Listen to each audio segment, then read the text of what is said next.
Welcome to Plot Recon, where thrillers get tactical. I'm your host, Evan Graver. Today I'm joined by Armand Rosamilia, an author who's not just prolific, but built for longevity. He's written over 150 titles across horror, crime, and thriller, including the Dying Days zombie series and the Dirty Deeds crime saga, and the First Coast thrillers. Armand's work is defined by grit, voice, and pace. He's also the host of multiple podcasts, including Armcast and the Mondo Method, where he interviews fellow writers and breaks down the mechanics of storytelling. So welcome to the show, Armand. Thanks for having me, Evan. Appreciate it. Yeah. I appreciate you were one of the first guys that said, I'll hop on with you. So, Hey, listen, I'm always up for talking shop, and I'm always up for promoting myself. So, never a big deal.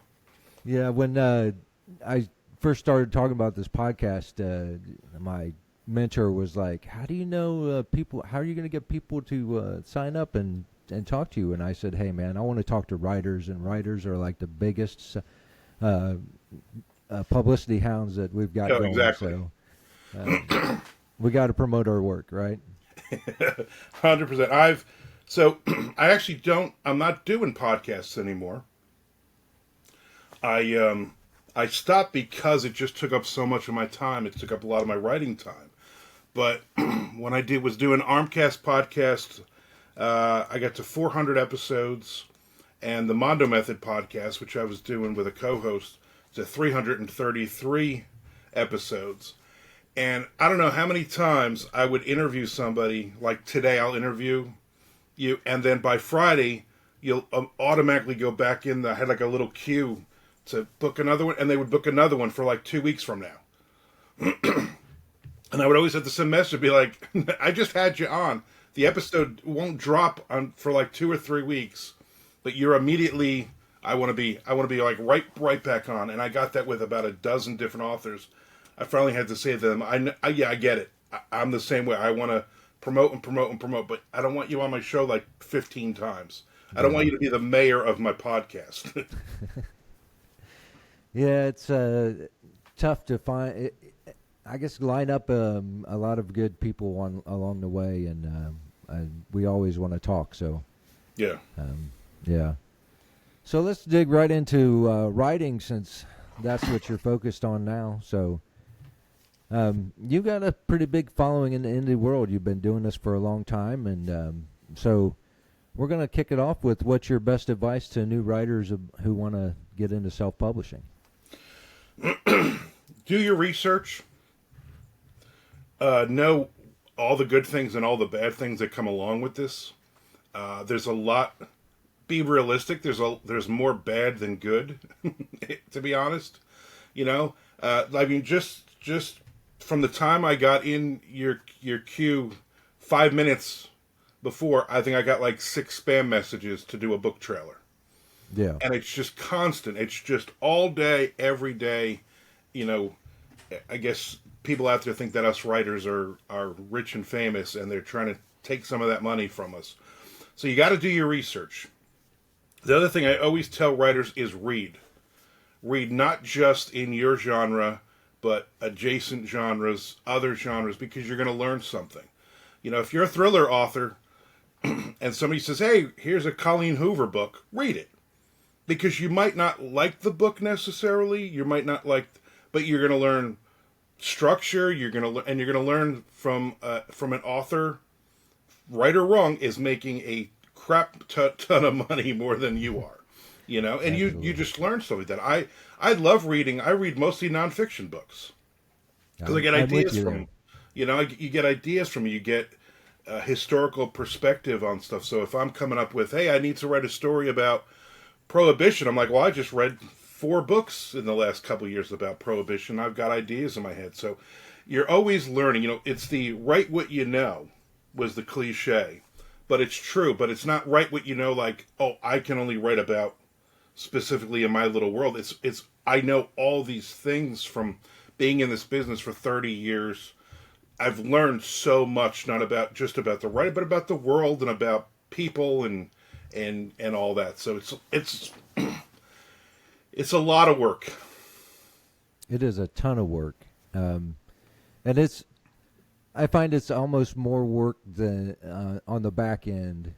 You know, writing is always the easy part. Everything Yeah. else is just work, and you have to really enjoy it.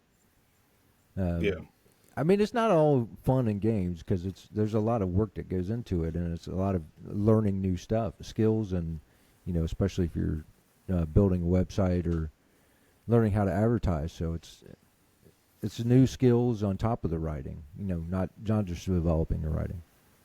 It's being creative is great. The writing part is the easy part.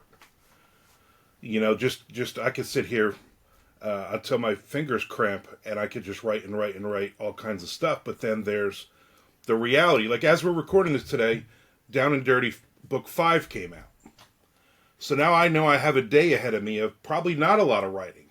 It's going to be promoting. It's going to be doing advertising. It's going to be let me get this all out to social media. Let me. I got a newsletter that it has to come out now today. With this new business, and there's so many other things that you have to do, and the writing is like such a small part of my day. It's maybe half an hour, 45 minutes of my day sometimes that I'm writing, and the rest of it is, all this other stuff, and it's crazy how this works. Yeah. Yep. So let's follow up. Now that we've made people aware of how much extra work they're going to have to do. What's your best advice to seasoned writers who've been in the indie game for a while and aren't seeing great results? I think we get into us old guys. We get into that that lane, and we just stay in that lane. I know there's a lot of hesitation for me to do anything different. Okay, this is working. It's kind of working. I can justify it in my head. I'm making X number of dollars or X number of sales. And yes, I want to do 10 and 20 and 100 times what I'm making now. But I don't want to do something stupid. I don't want to, not do this or that. And that has really hindered my career over the years because I don't jump in. A good friend of mine who's since passed away, Jay Wilburn, got on Twitch a few years ago, and I was like, Twitch, that's for gamers, and he's like, no, you can write live and show people as you're writing, and I'll read as I'm writing, and I was like, well, all right, that's dumb, and I watched him do it, and I was like, I get it, and you got people in the chat, you got a bunch of people talking to him and stuff, and I was like, and he just said, just do it. He like forced me to do it, and I've been on for 4 years now, I think.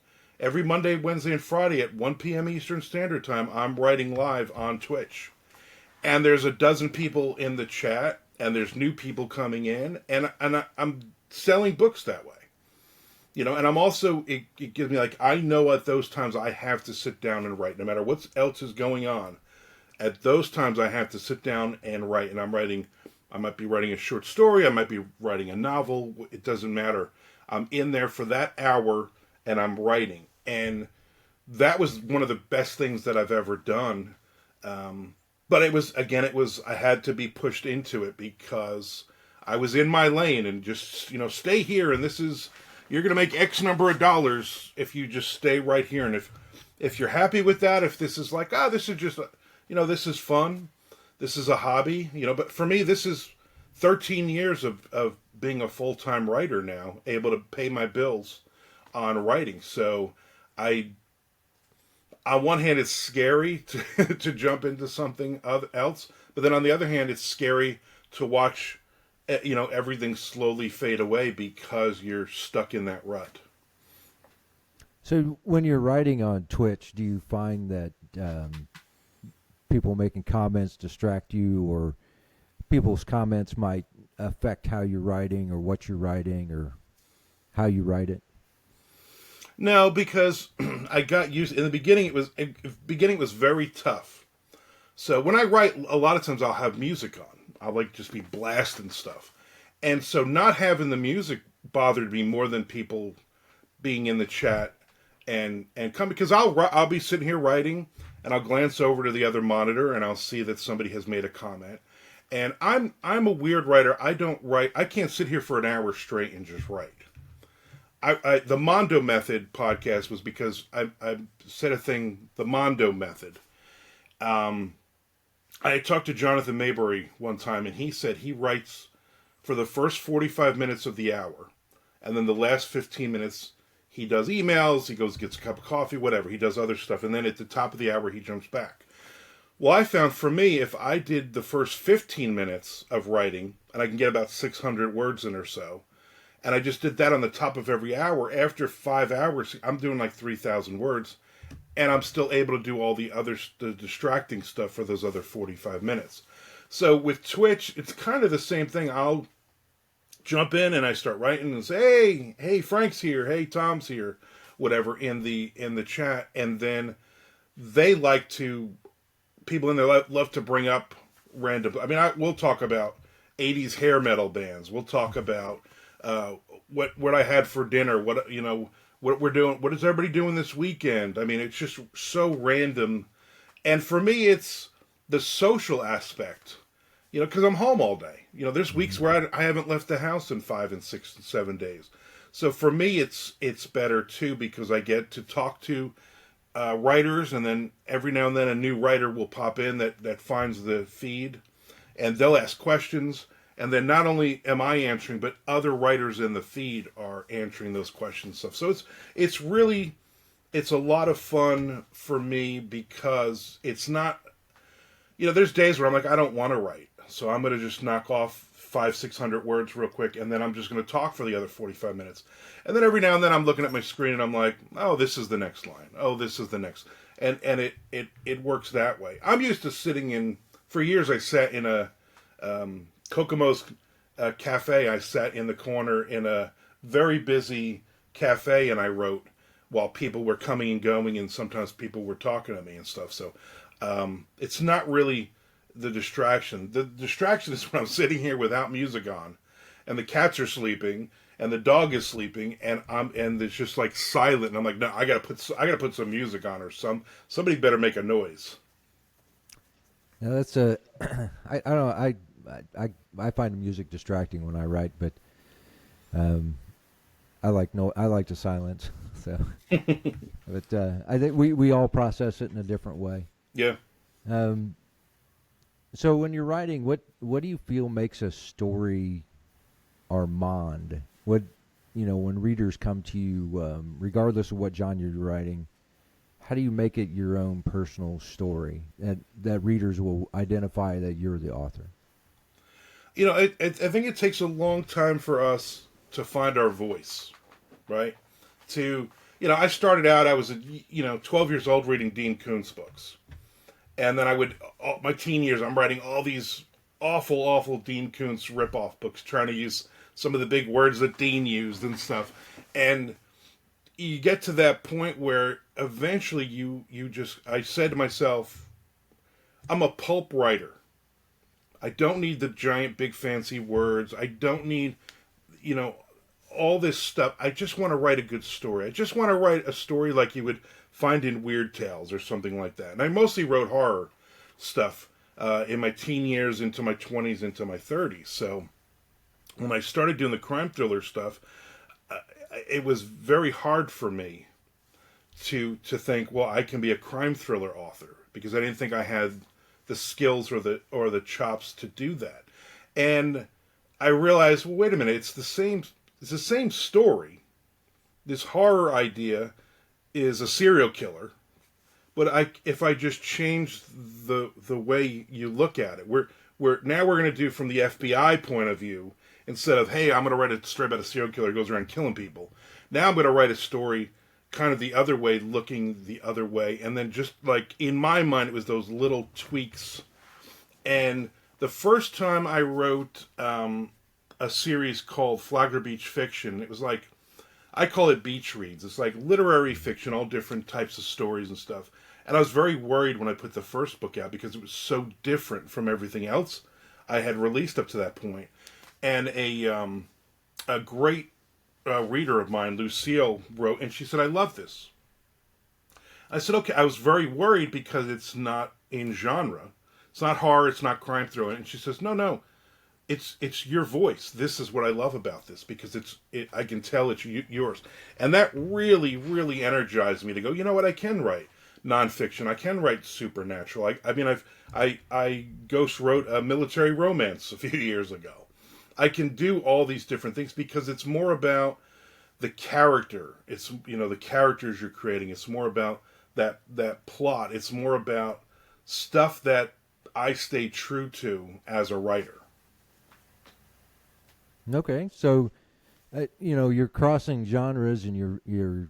I mean, most of the time we tell people to find a niche and stay in it. So, when you're crossing genres, how does that affect your brand, or do you just find it's building a bigger readership?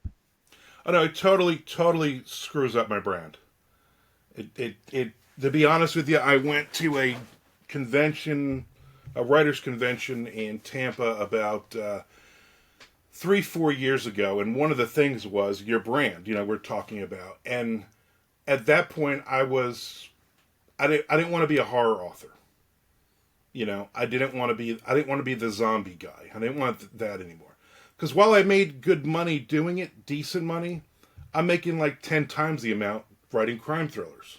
And I'm enjoying writing the crime thriller stuff now at this point in my life. And so basically one of the things was go through, and I'm very, very prolific.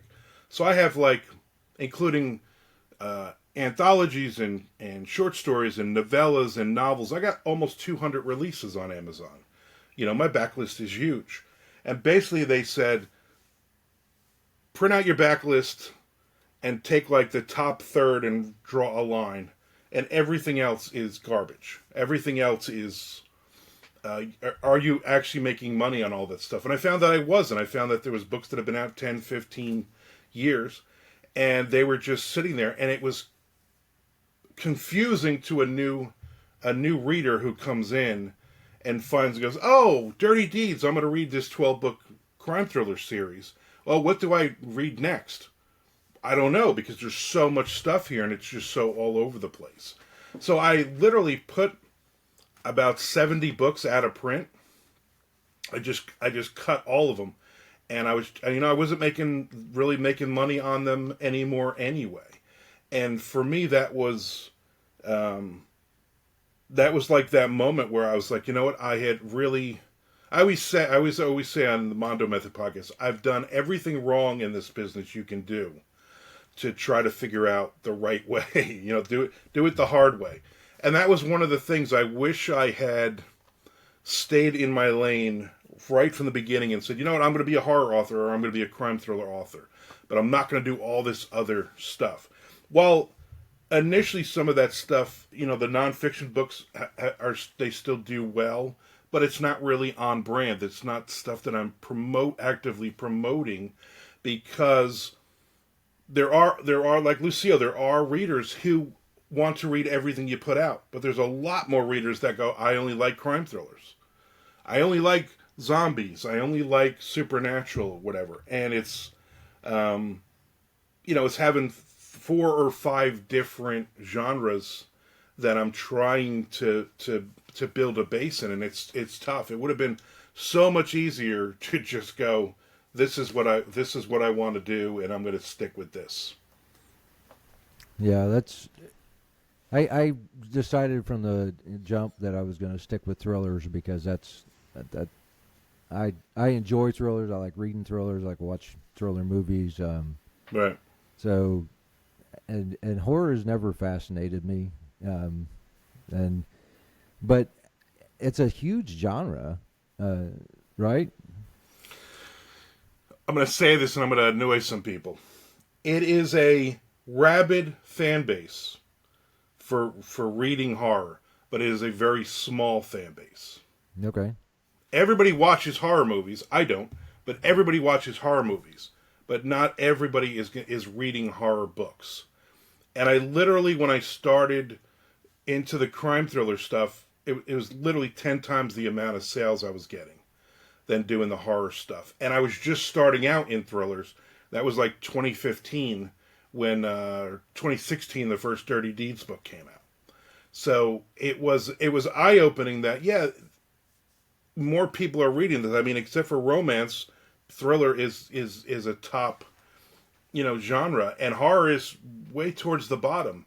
But if you can get your readership of them, they're going to love you and they're going to read your stuff. But there's not enough of them for the most part. There's not many horror authors that I've done shows with, I've done book signings, convention, everything, that are doing this as a full-time gig. There's that top tier guys, but most of them are going to a day job Monday morning. So, we're going in and expanding the brand. I found you through tropicalauthors.com, which is kind of a website that brings together all of sea adventures and beach reads and sailboats and guns. So for you was moving into that niche part of the crime thriller extension? Oh yeah, I definitely think so. So I had not heard about it, and then somebody, a reader had mentioned it. Said, "Oh, don't you write stuff like this? You do." And I said, "Oh, let me look into it." And I just kind of looked, and I'm like, "Oh, Nick Sullivan. I know Nick. I've done signings with him. In New Jersey, we did a couple of signings together." So I sent him a message, and I was like, "Not everything I have is going to fit, but I think at the time I was writing the first Coast Thriller series, I said, I know this will fit."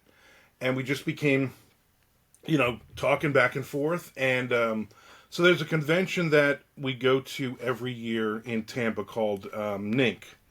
It's Novelists Incorporated. And he's there, I'm there. Nicholas Harvey, I'm wearing his shirt. Wayne Stinnett, drinking from his coffee cup. Doug Pratt, Don Rich, Chris Niles. There's about a dozen of us or more that are all part of the Tropical Authors. And we always go. We have a great time. We learn, but we also hang out and we do different things. And we're all helping each other. We're all promoting each other's books. We're all, we send out a newsletter. There's the Tropical Authors logo and the click through for the website. All that information. In fact, I'm doing a series of interviews for my YouTube channel, and I just interviewed Nicholas Harvey yesterday for it. And so it's let me help promote these people, because they're promoting you doing this interview is helping us, is promoting us and stuff. And so I think you don't get that camaraderie all the time.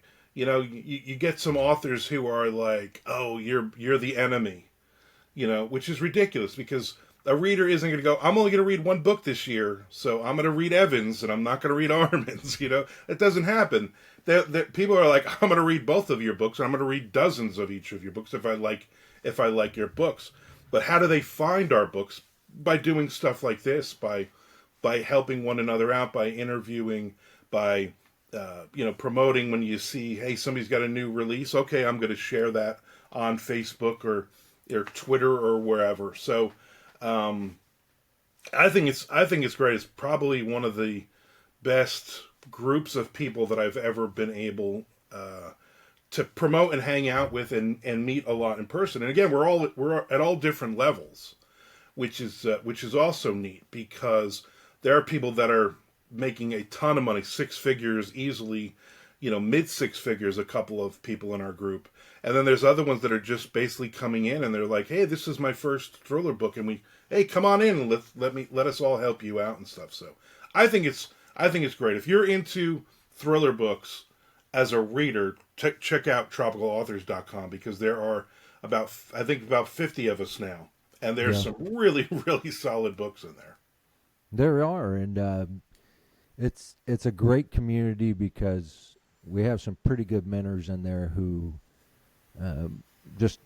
I know Wayne Stinnett kind of took me under his wing when I first started writing, because he was a big influence on me getting into first starting with Kindle Unlimited and saying, "Hey, I can write and I can do this too." So, and Nick Sullivan and Nick Harvey. They've both been on the show, and they're some of the first guys that'll volunteer to help and Mm-hmm.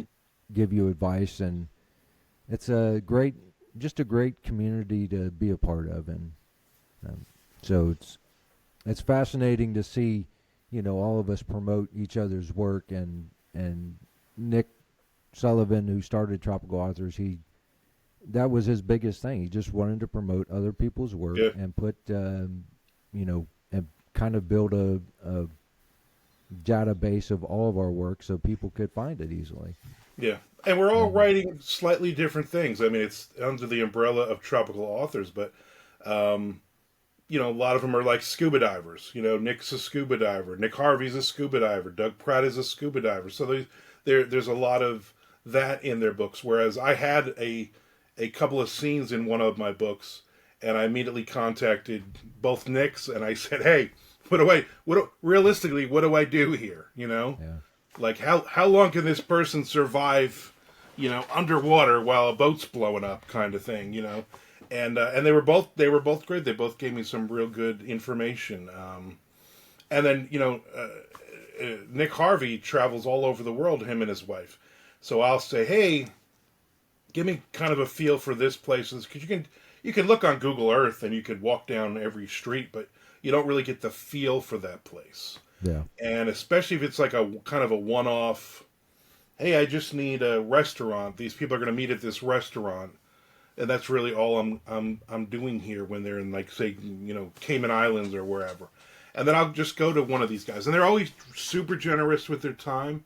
They're always going to answer questions. And then I know when, like, Nick Harvey and Doug Pratt, when they started their podcast, they were like, hey, can we pick your brain? I'm like, as long as you want, I'll help you guys out, as long as I get to be one of the guests. I'm fine with it. Yep. So let's talk about the social media thing. You're on YouTube. You had podcast, and you're doing streams on Twitch, as we talked about. How do you balance all of that? Still find time to write, expand the brand, bring in new readers. Is it just constantly juggling all these balls, or do you just? I try to come up with this. So I have Post-it notes. I got about 1 billion of them on my desk. Yeah. And I'll try to write it out. The problem with me is I'm a full-time author. So, like this morning at 8:30, my wife's like, "Hey, get up! You have that interview." I'm like, "All right." Or I would probably sleep till 10 o'clock. There's some mornings I'm just like, I was up late reading a nonfiction book about the Newark Long Branch mob till like 3 in the morning. And so I would have just slept in. And so I try to get up and have my coffee done by 9 o'clock. And then 9 to 10, I'll write 9 to 10 email. 10 to 10:30 is, write number 1. And I try to write it out and go, okay, I have to update the Tuesday questions on my Patreon. So that's a half an hour. And I have to, I'm on Twitch from this time to this time. And okay, now I have to update. I got to do I got a video or two for YouTube. So I always try to, but I try to keep that writing in there, because sometimes I'll write a post and I'm like, oh, so there's no writing today, because I have all these other things. And then I have another couple of Post-it notes, which is all the, format this book, get the edits done on this one. And so it's a constant, you're never ever done. And then you get to that point. It always feels like you get to the point like, okay, I got one more thing to do. Let me check my email. Oh, here's 5 more things for me to take care of.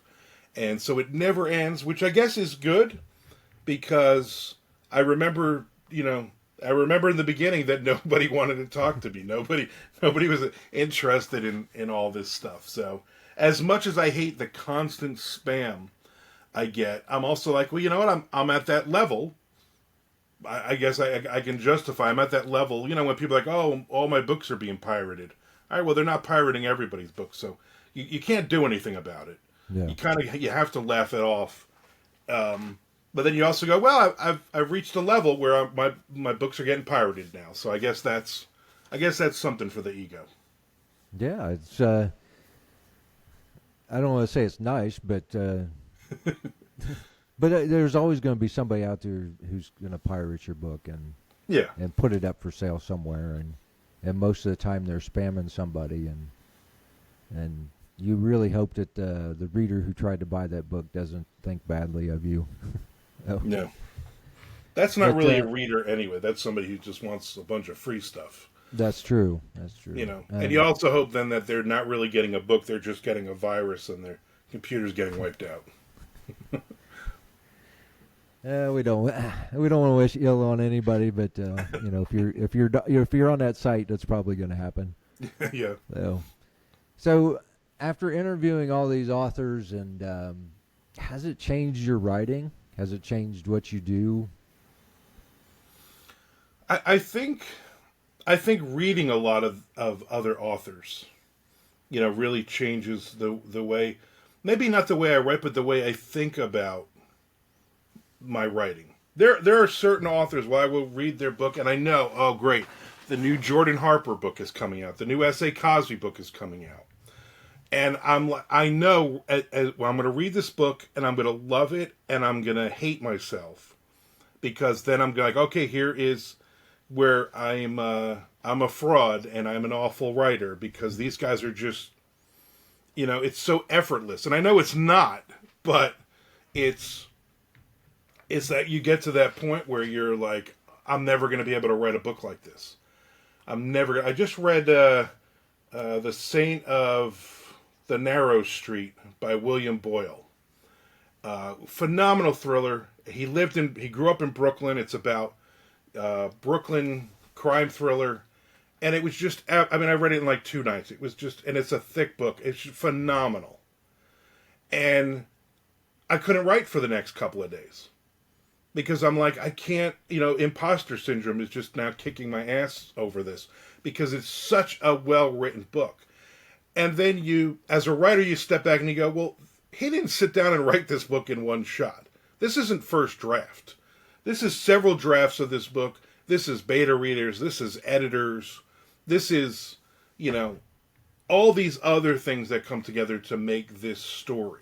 So I have to stop beating myself up over this, and I have to just realize that there's authors out there that I will never be able to write as well as, and you have to be fine with that. You know, you always want to be improving. I always tell writers when they put out their first book. And again, I'm glad that I grew up. I mean, I had my first short story, 1988. I was a senior in high school. That's how old I am. And all that stuff I wrote in my 20s is just gone. There was no internet. There was just, you know, zines and all those were just typed out, and all those stories are gone. And I'm glad, because they were that first million words of garbage. And authors now, I would freak out if I wrote my first book and then you just go and you put it out. Because how good is that book? And I always say to them, great shot, but 5 years from now, you want to hate that book. You want to be so much better as a writer in finding your voice that you are actually embarrassed that you put this book out. Because 5 years from now, if you're not embarrassed by the book, that means you haven't progressed as a writer. And I think you're always progressing. You're always, you're always looking for new things to say and new ways to say it. And you get that by reading some of the really, really good authors that are out there now. I'm going to, I went last year to BoucherCon in Nashville, and I'm going to BoucherCon this year in New Orleans. And Doug Pratt was there last year. He's going to be there this year too. Drew Strickland will be there. So there's a lot of tropical authors, you know, a handful of us that will be there. And you learn so much on, you know, panels. You're at a panel and you have Harlan Coben's on the panel, or you have, you know, S.A. Cosby's on the panel. You have all these different authors. And last year I went to a Southern Gothic noir thriller panel. S.A. Cosby and Brian Pannewick were two of them on there. And just them talking about it. And I was like, I've had this idea I've been working on which fits in with what they're talking about. And I started writing it, and I felt really good about it. And not even, I've read S.A. Kazi stuff, but Brian, I burned through all of his stuff. I read, and I was like, this is phenomenal. This is a guy from Georgia who gets it, and it's brutal and it's real, and this is, for me, like this is how I want to write. I want to get to that next step. You always want to get to that next step. You never want to be, all right, this is it, and I'm just going to keep writing.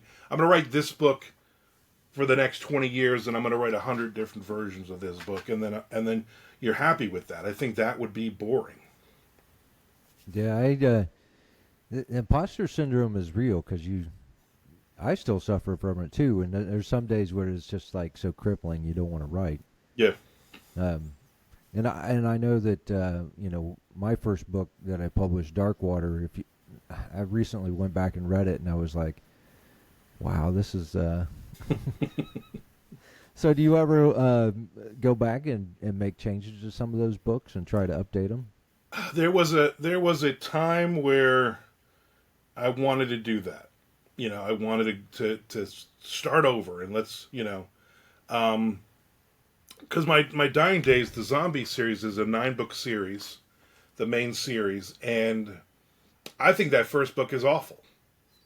Looking back at it now, reading that and going, oh, this is not really good. But people still buy the book. I have a 9-book box set on it. I'm still making $500 a month on that thing, So why change anything? And also, it's to show the progression. I don't want to wipe out my history, but I want people to maybe read that and go, I was all right, and then go, it's getting 9th book. Oh, this is a really good book. And then what else do they have? The latest things are even better, and I want that progression. Every year on my birthday, November 21st, I put out a short story collection. And it's like 21 stories, and it spans all of my career. And I don't edit any of them. I'm like, what? These are like, this is the story I talked about, 1988, called Beastie. That was my first short story was ever published.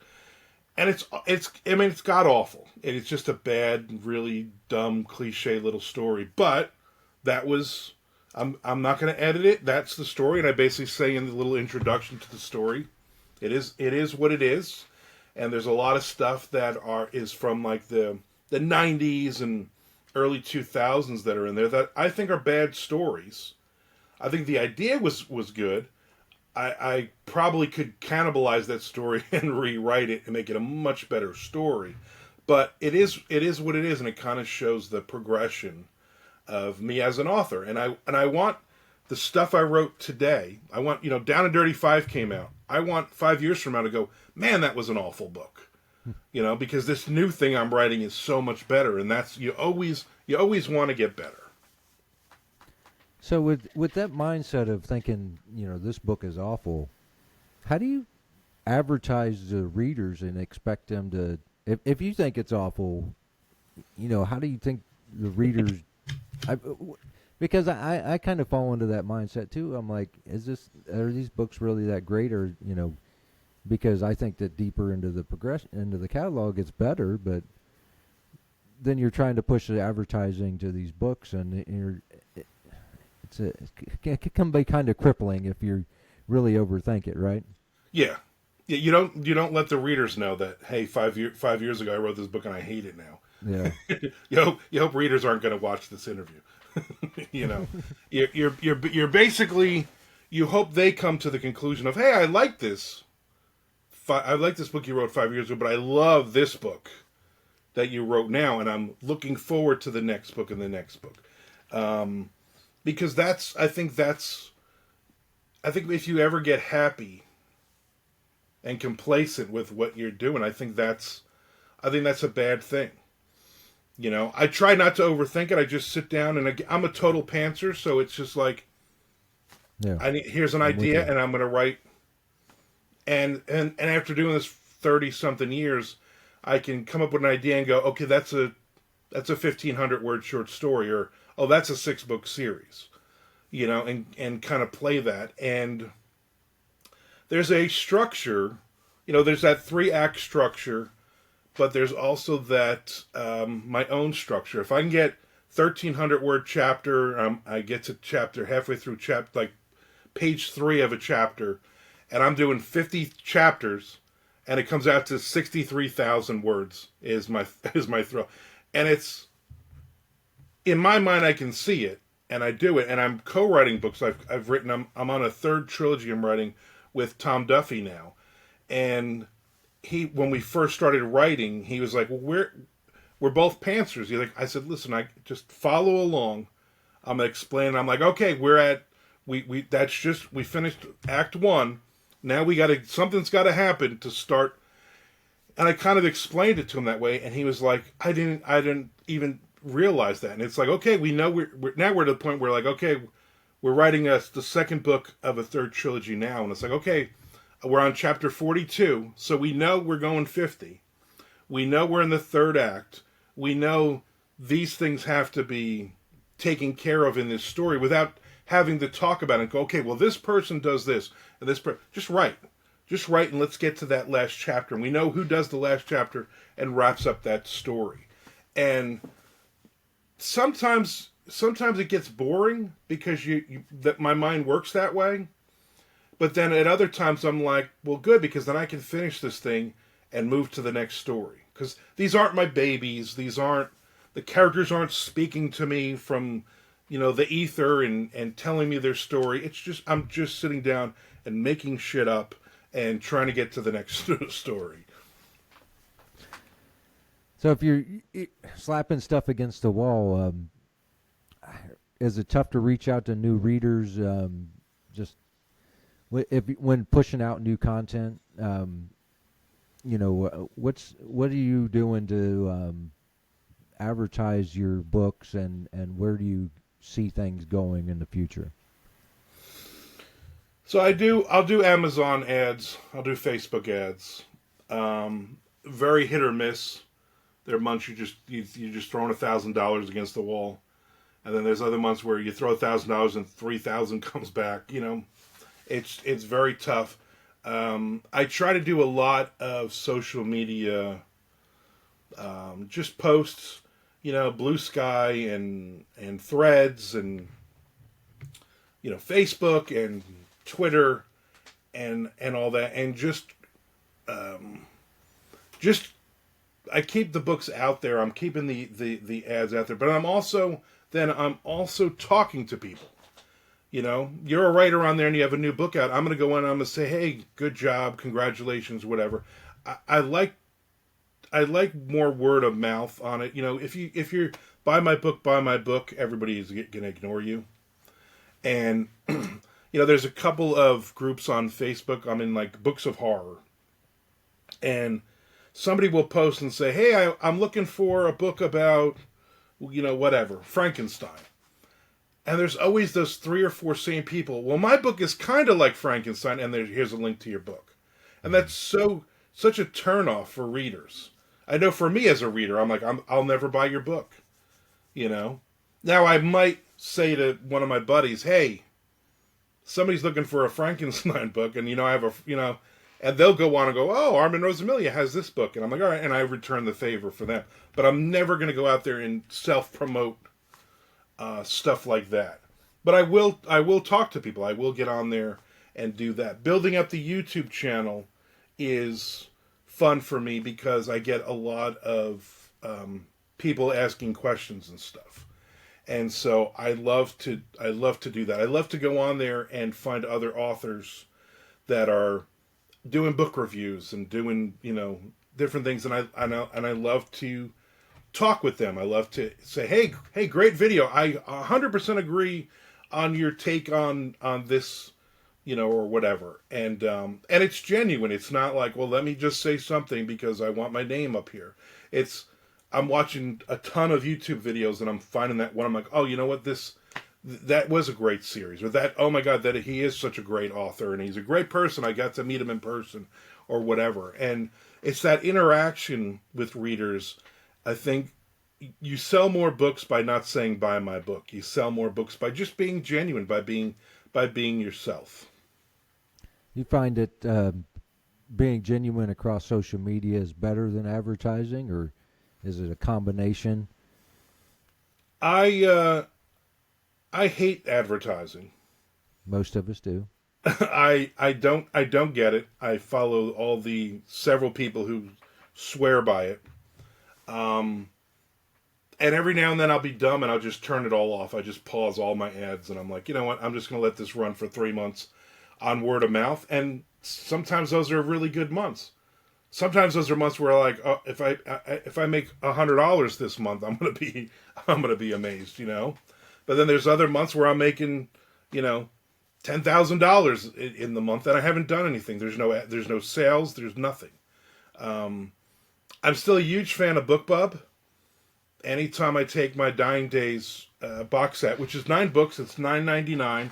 I drop it to 99 cents, and I'm selling like 10,000 of them in like the day of the BookBub and the day after, and then it runs for like 2 or 3 months. I'm still selling a ton of them, and they're all in KU, so that's a lot of page reads too. So, but yeah, I think overall, I think if there was a way for me to really crunch the numbers, I think it's just being me. It's just doing videos on YouTube is fun. Like I'll do like, okay, me and my wife watched Ballard the first season. Let me do a 10-minute video on what I liked and didn't like about Ballard. And I'm doing stuff like that that's thriller or thriller adjacent, movies, TV shows. I'll do reviews, books.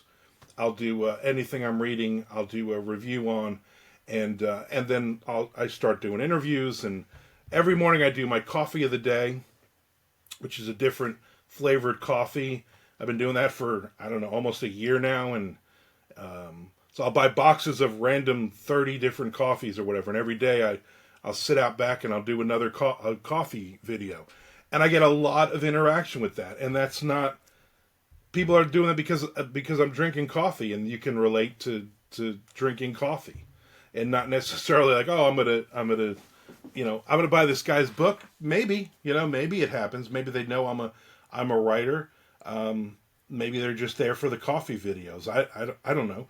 You build up the YouTube because eventually you're gonna get monetized, and it's another way to get that money in. You always have to look at it as a business. My wife is a business person, and her thing was, you can't survive on just selling books on Amazon.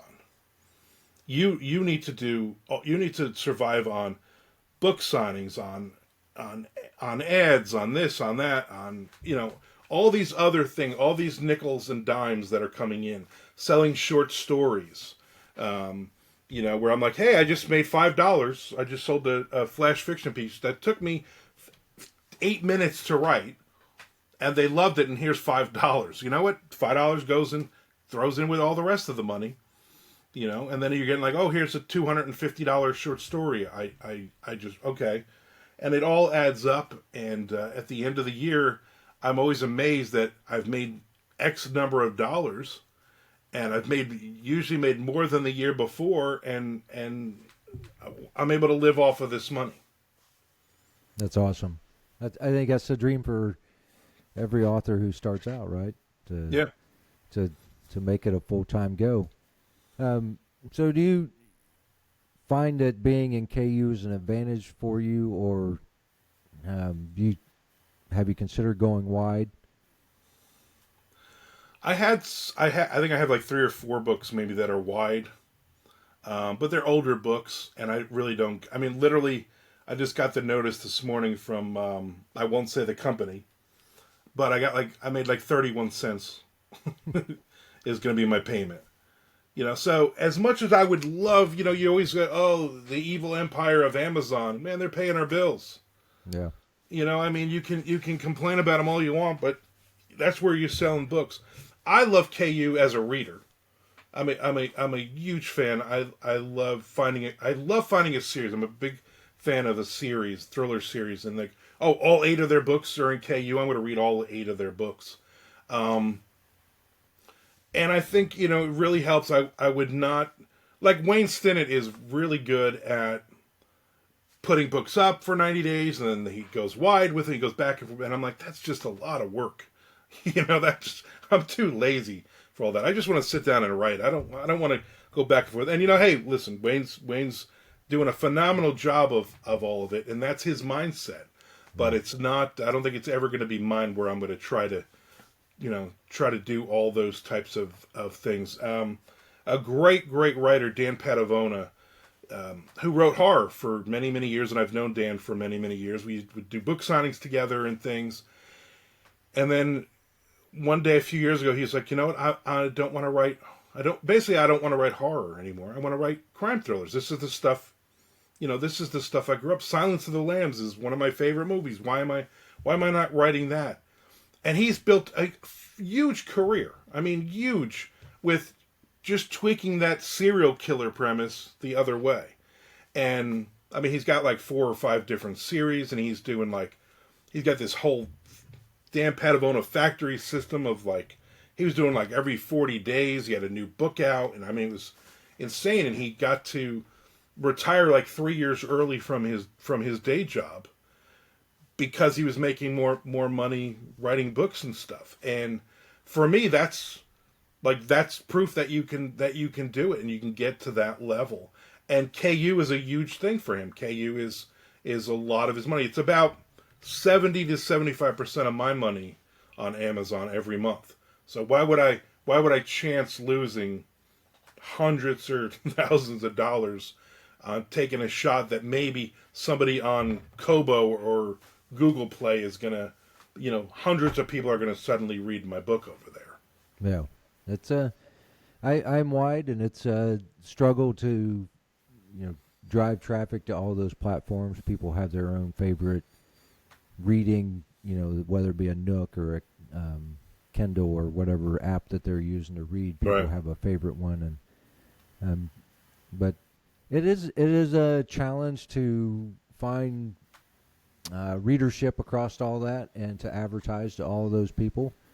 But I mean, what's a writer if he doesn't love a challenge? Because yeah. So, I'm going to ask you the final question of the day. This is a question we wrap up with every author. What is the one thing you want readers to take away from your books? I want them to have an escape. Your day to day. Let's be honest. All of our normal day to days are probably pretty sucky at this point, and I want people to just gotta get away from that. To get into a story, to get into the head of a fictional character that maybe you can relate to in some way, and just it's an escape. Just get away. My favorite story of all time is I had written the Flagler Beach fiction series, 7-book series, and I was at a book signing at a winery in Flagler Beach, and this group of motorcycles pulled up, and this woman gets off the back of a motorcycle and she walks in, and I see her talking to people. And she comes right up to me. Somebody points at me. She comes up to me and she says, my name is Kathy, and my husband died a couple weeks ago. And I was in Kokomo's Cafe, and I saw your book, and I was like, you know what, I need a distraction. And she's like, I bought the book, and I walked 2 blocks to the beach, and I sat on the beach all day, and I read your book. And then I walked back to Kokomo's, and I bought book 2 to 7. And for the next 3-4 days, I just sat on the beach and I just read. And it was the first time I hadn't cried in 2 weeks. And for me, I was like, I'm getting all teary-eyed, holy shit. You don't realize you're touching somebody. You're doing something. And she just gives me a big hug, and everybody's crying. And I always remember that, because you don't realize when you sit down to write a bunch of dumb stories that it might touch somebody. It might it might land. And for her that was the distraction. She forgot about or put aside all the awful stuff going on in her life right now. And I think that is important. I I always stay away from like political thrillers and stuff like that because I don't want to. I don't care about all that stuff. I don't want that, on TV. I don't want to watch that. I don't watch. Me and my wife don't watch the news. We have very different views on politics and religion that we don't talk about because I'm not going to change your mind. You're not going to change mine, and don't try to change my mind in a book, you know. And so for me, it's just definitely that distraction. I think is probably the best thing for readers to get out of your own head. That is the great thing about fiction is being able to escape into another world. Yeah. So, and that's it for this episode of Plot Recon, where thrillers get tactical. Big thanks to Armand Rosamilia for laying it out straight on writing across genres, building momentum over 150 plus books, and staying sharp and crafting consistency. If you haven't read him yet, check out First Coast Thrillers or The Dirty Deeds if crimes were your speed. You can also catch him on his YouTube channels. As always, if you thought this episode was helpful and you want to... What is that? That was absolutely horrible. As always, if this episode helped you think differently about your process, your career, share it, leave a review, and subscribe wherever you listen. I'm Evan Graver. Thanks for listening. Stay sharp, write hard, and keep your fiction tactical. Thanks for having me on.